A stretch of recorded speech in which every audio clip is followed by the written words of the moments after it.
Hey guys, first video log of the day. I've already commentated some games from the Unicorn Studio, so I thought, oh shit, I need to remember my video log. So here I am. Done 2 games already, on to the third now. Luckily, as you can hear, my voice is absolutely shattered, but I've got Neil's Top Risk, someone I've known for a very long time, very good Danish commentator. Go check him out, it's Risk GG on Twitter. We'll put that here somewhere. Video editing guy, he'll put it in. But yeah, we're going to cover more of the games now. Next up is going to be Godsent taking on Team 5. So let's see how that action goes. We saw Team 5 yesterday. Welcome back, guys. We've got the next game coming up here for the closed qualifiers of the minor European side of things. It's not going to be an NA affair yet. For some reason, the games are clashing over. I wanted to do EU and then go into NA, but I'm going to finish off EU, then do the rest of the NA games that are available. So you can check it all out on this channel. Next game up for us here is going to be Godsent taking on Team 5. Sweden versus Sweden. Oh, look at this. Good old TiVo. We're already in the game. It's on Inferno. Team 5. Ooh, they're in a very good spot, actually, at the moment. They're on the CT side, which is, to me, the stronger side. And as always, I will introduce my co-commentator. It is Risk. He is with me. Have you managed to connect to the server? I am connecting now, and I'm not sure if I'm still Batman. Chat will have to confirm. But yeah, I'm with you. I'm with you. You still sound a little bit deep. You just sound husky with me. I have no idea why. I tested this in 3 other programs, and no problems. But apparently Discord just wants me to be Batman. There you go. Discord's making your fate chosen for you. Discord Batman. Well, Twister's the only man left alive for Godsent, and well, he might be able to clean this up here and now with an ace, because this was beautiful. That's the way you do it. That's the way you make it happen. That's just what you want in the pistol run, isn't it? Glorious. Your star, in my opinion, play in that kind of position with the pistols and with that AWP, just coming in strong with the USPS and just wrecking face. Very interesting, this Team 5 team. I know you had some talk about them. The one player that I'm most interested in is YZN. Of course, the rest of the team is basically the old Fnatic Academy minus the 4 players.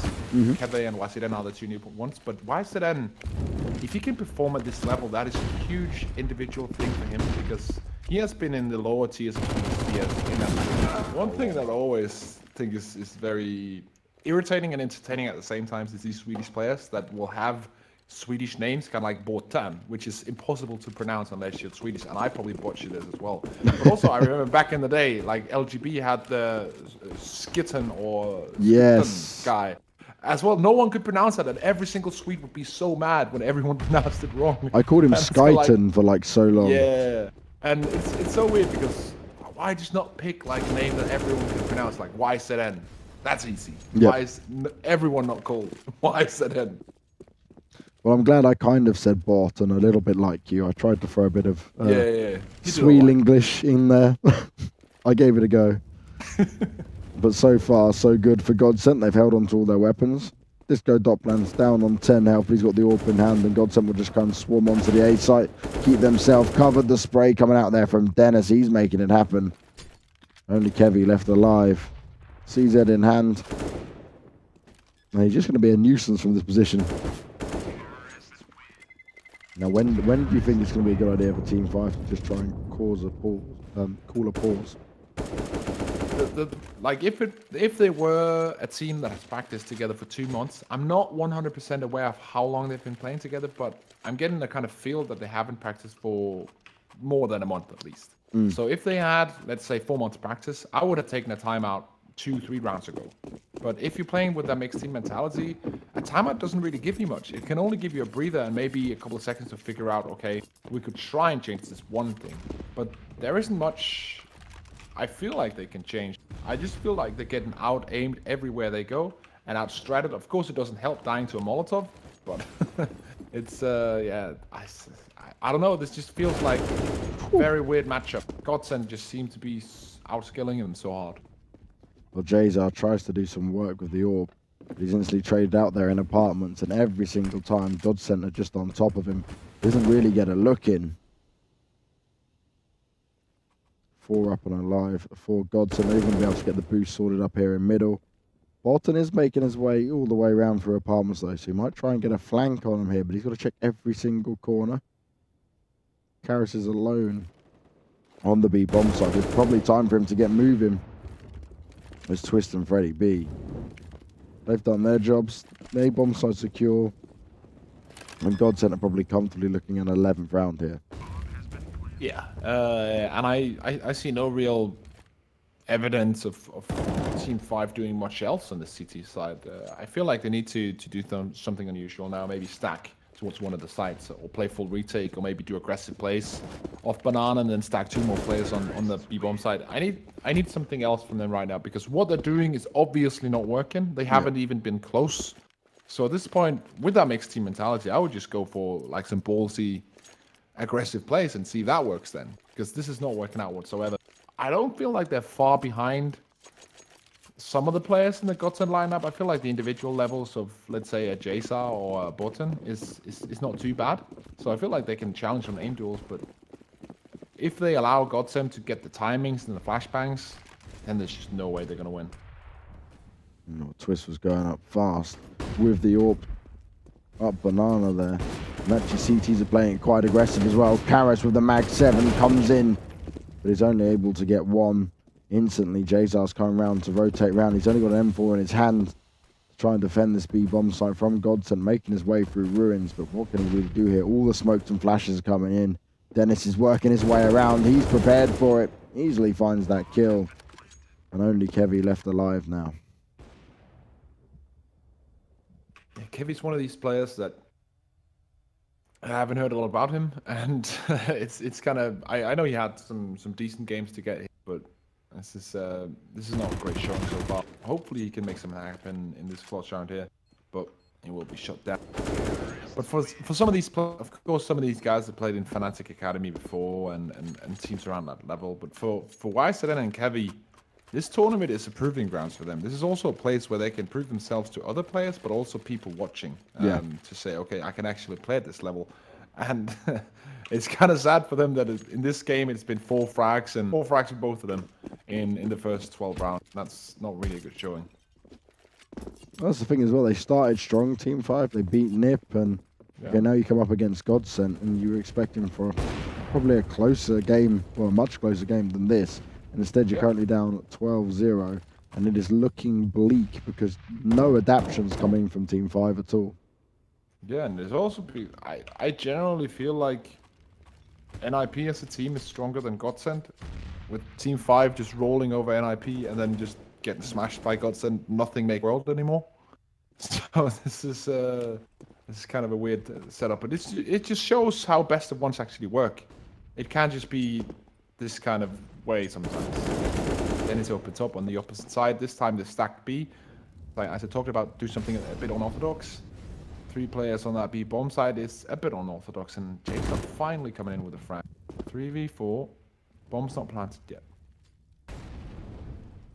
Snyder becomes through apartments. Jazar's working his way around to quad side of middle. Might be able to catch him off guard completely here. He's the only man on A at the moment. In hand. Oh no! How does that happen? They took way too long in apartments. Jazar does only get 1. But being able to see that, even given the opportunity to do that, that's crazy. The rest of A is clear, and Godsend are probably saying at this point, how on earth will we end up in this situation where A is completely clear and we took that long to get in? Yeah, no one really. Kevin now has to clutch it once. And he's taken out as well. So deals the damage onto the first. Now we're in the 2 versus 2. Snyder deals the damage onto YZN. Gives them more of an opportunity here as Karas throws down his weapon. He's going to go and grab the AK. He wants this. He wants some sort of redemption this half. They don't want to be shut out of it. But is it possible? Can he do it here? He's working his way around quad side. Snyder's ready and waiting for him. He's heard the first shot go out, but Snyder makes the kill. And Godsend claim a 15-0 first half. And yeah, there's not much to say. Absolute dominance from Godsend. Team 5 didn't really have much to do in this one.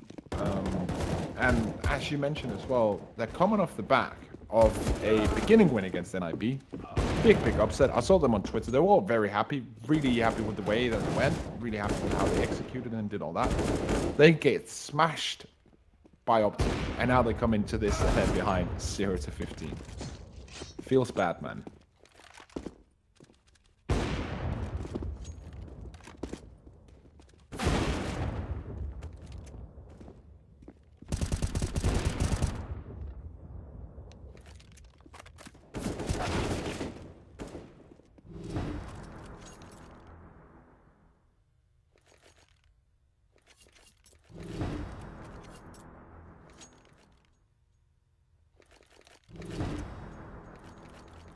Well, we're getting the multiple restarts in. We will come into the pistol round, potential last round of the entire game here. Team 5.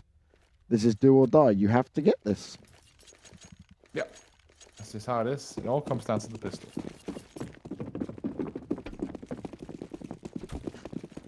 If you're Team 5, do you just rush out and just hope for the best? Yeah. If you have to consider it, actually, one of the rounds that came really close, down to a 1v1, and it was only because Twist Ace. What's the pistol round? Yeah. So this could be the... Oh dear. We spoke too soon, Risk. Snyder just one-tapping away, making it look easy. They are starting to fire back, but both of them very low health. Bomb hasn't been planted just yet. It'd be nice if our observer did something, rather than press auto direct every now and again. As Disco Doppler comes around the corner, he's looking to put an end to it. 16-0 will go straight into Nip, taking on Heroic, because, well, that game was a bit of a shambles. It's 4 in the morning. We finished the EU and NA offline qualifiers for the major. All of the teams are decided for the minors to get qualified for the major event. I am knackered. I am dead. Sasha is busy eating pizza. He's chilling out now, getting some food flying down him. Chris just wants to go home and kill himself. There you go. He's pretty much done. We started all of this on Friday. It's like total of 30 hours casted in 3 days. Most of it solo by me, solo producer, solo observer. Time to rest. Hope you enjoy some of the funny moments. We had even voice combos for the NA side of things. And yeah, it got a bit crazy. It got a bit of fun. Met loads of cool people.